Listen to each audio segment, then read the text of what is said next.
Mecânica, dinâmica. Aula 1, Leis de Newton.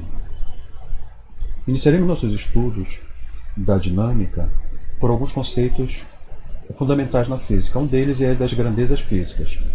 Grandezas físicas são aquelas grandezas que podem ser medidas, ou seja, que descrevem qualitativamente e quantitativamente as relações entre as propriedades observadas nos estudos dos fenômenos físicos. Nós dividimos elas em grandezas escalares e grandezas vetoriais. Grandezas escalares são totalmente determinadas por um número e por uma unidade de medida. Como exemplo, nós temos a massa, a temperatura, o volume, o tempo, o comprimento, etc. Grandezas vetoriais requerem uma orientação espacial, ou seja, direção e sentido, além do seu número que identifica a sua intensidade ou módulo, e de uma unidade de medida. Como exemplo, nós temos a velocidade, a força, a aceleração e o peso. Aqui nós temos o biscoito, que está sendo medida a sua massa numa balança. Nós colocamos o biscoito na balança, os biscoitos, e sobre a força peso que exerce sobre a balança vai indicar a sua massa. Massa é a quantidade de matéria de um corpo, portanto é uma grandeza escalar. Ela não interessa direção e sentido. Aqui nós temos outro exemplo, 1 litro de leite. Ele exerce um certo volume, então ele também é uma grandeza escalar. Volume não tem direção e sentido. Aqui nós temos a temperatura, que é medida tanto na escala Celsius quanto na escala Fahrenheit. Ela apenas precisa de um valor e uma unidade. Então ela é uma grandeza escalar, ela não precisa de direção e sentido.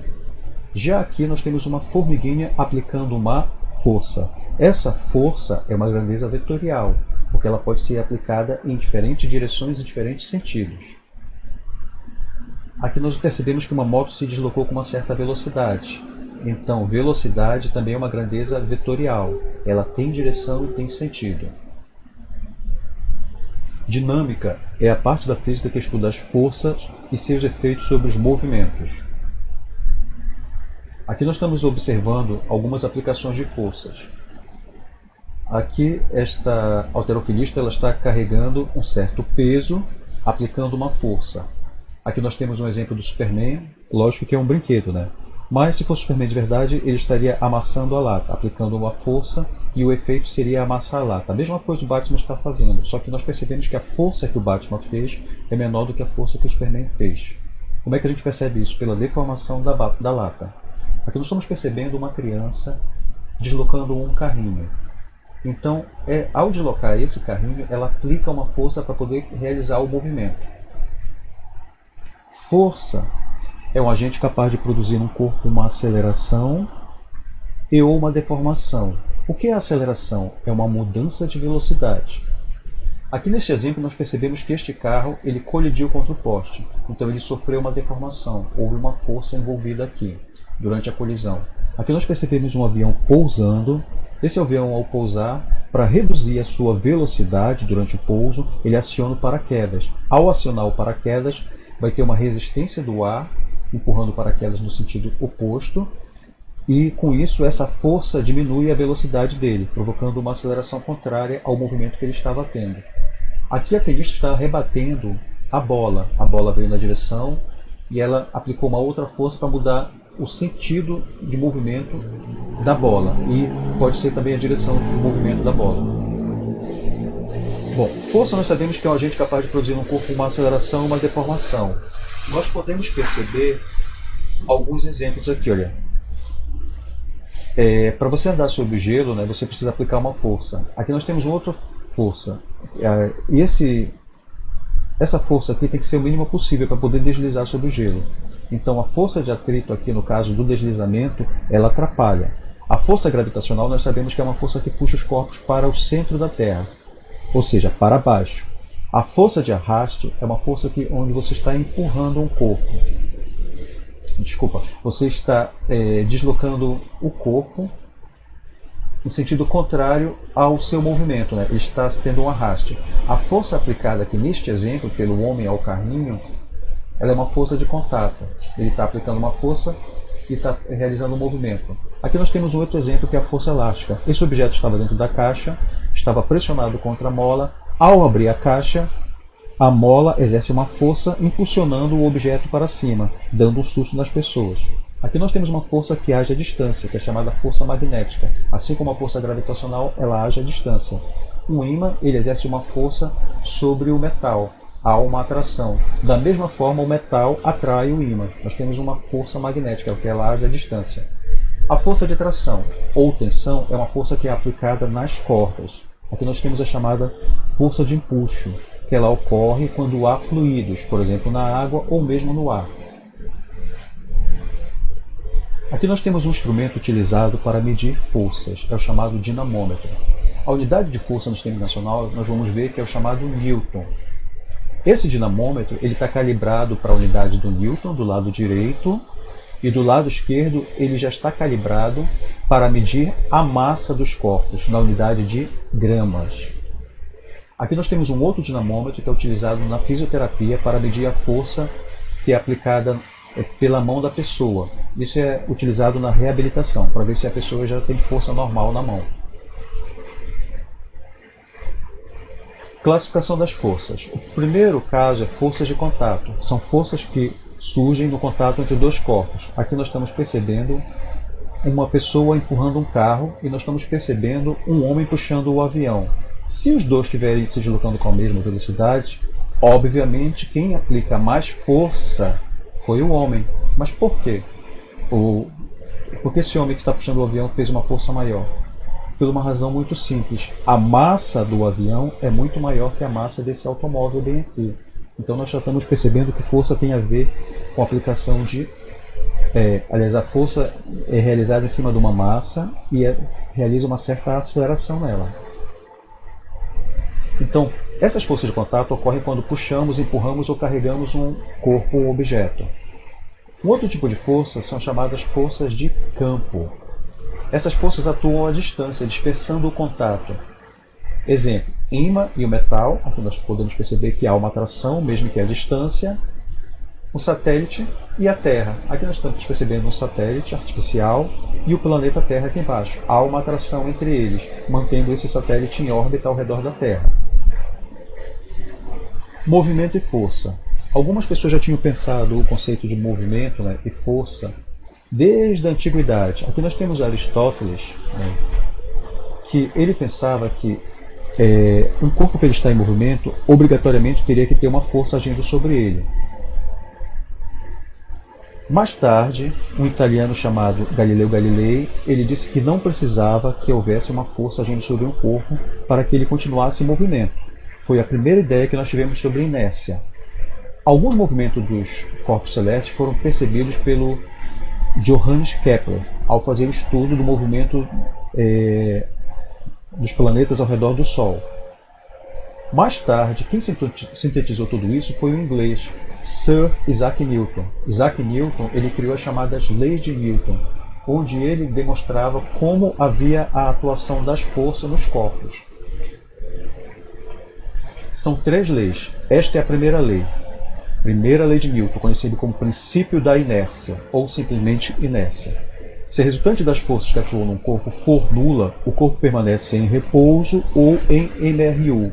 Repouso significa que ele vai permanecer parado. Ou seja, se as forças ao somar todas elas der zero, o corpo vai permanecer parado ou ele vai permanecer em movimento, em linha reta e com velocidade constante.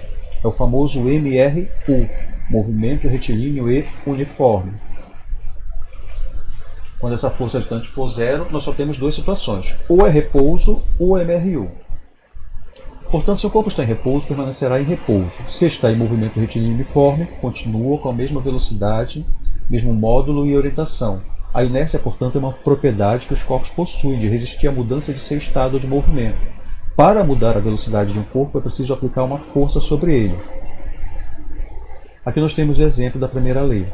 Se a resultante das forças que atuam no corpo for nula, o corpo permanece em repouso ou em movimento retilíneo uniforme. Ou seja, se a força resultante for igual a zero, o corpo permanece na mesma posição aqui. Então, se ao somarmos a força dessas 2 pessoas, menos a força dessas 2 pessoas aqui der zero, o resultado é que todos ficarão parados. Ou seja, nenhum deles vai cair aqui no abismo.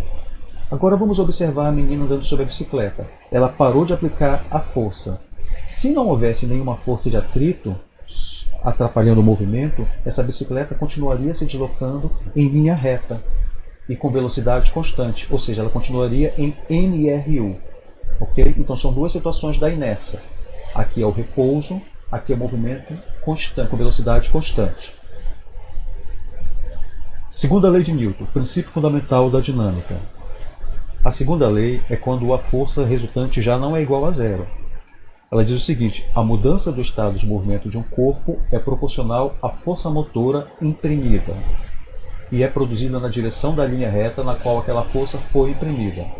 Para nós, o que vai interessar é o resultado do enunciado. Ele resulta numa fórmula. Portanto, força resultante é igual a massa vezes a aceleração. Aqui nós temos a força resultante, que vai ser igual a massa vezes a aceleração. Então aqui nós temos três unidades: força, massa e aceleração. Eu posso utilizar essa fórmula para me calcular a força, eu posso utilizar essa fórmula para me calcular a massa, ou eu posso utilizar essa fórmula para calcular a aceleração de um corpo. Aqui nós temos um exemplo, olha, uma força de 1 Newton agindo sobre um corpo de massa de 1 kg, ele produz uma aceleração de 1 metro por segundo ao quadrado. Portanto, 1 Newton é a força que é aplicada em um corpo de massa 1 kg e provoca uma aceleração de 1 metro por segundo ao quadrado. Então nós estamos percebendo que a unidade de força é o Newton. Esta é a unidade utilizada no sistema internacional. Então 1 Newton equivale a quilograma vezes metro por segundo ao quadrado. Aqui tem um exemplo de uma aplicação de força. Terceira lei de Newton, princípio da ação e reação. A toda ação, que é uma força, há sempre uma reação, que é uma força oposta, de mesma direção e intensidade, porém com sentido contrário.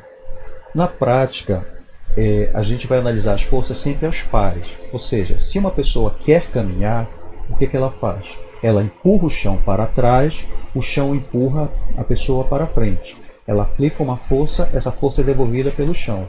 Um ciclista ao pedalar, o pneu da bicicleta empurra o chão para trás, o chão empurra o pneu e a bicicleta para frente. É ação e reação.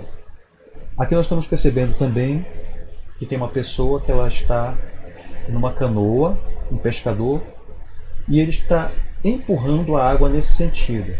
Portanto, a água vai empurrar a canoa no sentido oposto. É ação e reação. Aqui exemplo de ação e reação. O para-ação e reação, ele nunca se equilibra, pois as forças atuam em corpos diferentes. O par aparece instantaneamente, então qualquer uma das forças pode ser considerada ação ou reação. Então, se um corpo A exerce uma força no corpo B, o corpo B vai exercer uma mesma força, só que em sentido contrário, por isso é sinal de menos, no corpo A. É ação e reação.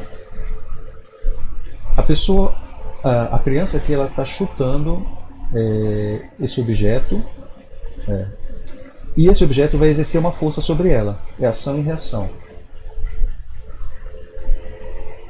Aqui nós temos justamente um canhão e bola de canhão. Se você dispara o canhão, né, a bola vai para frente e o canhão recua para trás. É ação e reação. Ou seja, tem uma explosão aqui no meio que vai deslocar essa bola para frente e o canhão recua para trás.